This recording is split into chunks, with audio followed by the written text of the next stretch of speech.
पातोळ्या बनवण्यासाठी कढईमध्ये घेतलं 1 चमचा साजूक तूप, त्यामध्ये घातली खसखस. खसखस चांगली भाजून घेतली आणि मग त्यामध्ये 2 कप ओल्या नारळाचा चव घालून अगदी चांगला कोरडा होईपर्यंत भाजून घेतला. मग घातला 1 कप गूळ आणि गूळ ही अगदी त्यामध्ये एकजीव होईपर्यंत व्यवस्थित असं मिश्रण बनवून घेतलं. मिश्रण पूर्ण झाल्यानंतर जायफळ वेलचीची पूड घालून घेतली.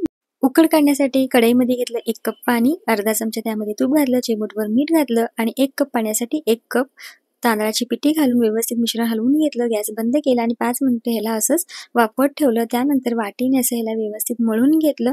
बघा मिश्रण व्यवस्थित कोमट झाल्यानंतर हाताने सुद्धा ह्याला अगदी चांगलं मळून घेतलं. बागेमध्ये अशी ही हळदीची पानं होती, त्यातील काही पानं मी तोडून घेतली आणि व्यवस्थित स्वच्छ अशी ती धुवून घेतलेली आहेत. आणि ह्या हळदीच्या पानामध्ये आपण बनवतोय पातोळ्या. तर ही आता हळदीची पानं खूप मोठी होती, त्यासाठी मी अगदी गोलाकार आकारामध्ये कट करून घेतली. बारीक असतील तर कट करण्याची अजिबात आवश्यकता नाही.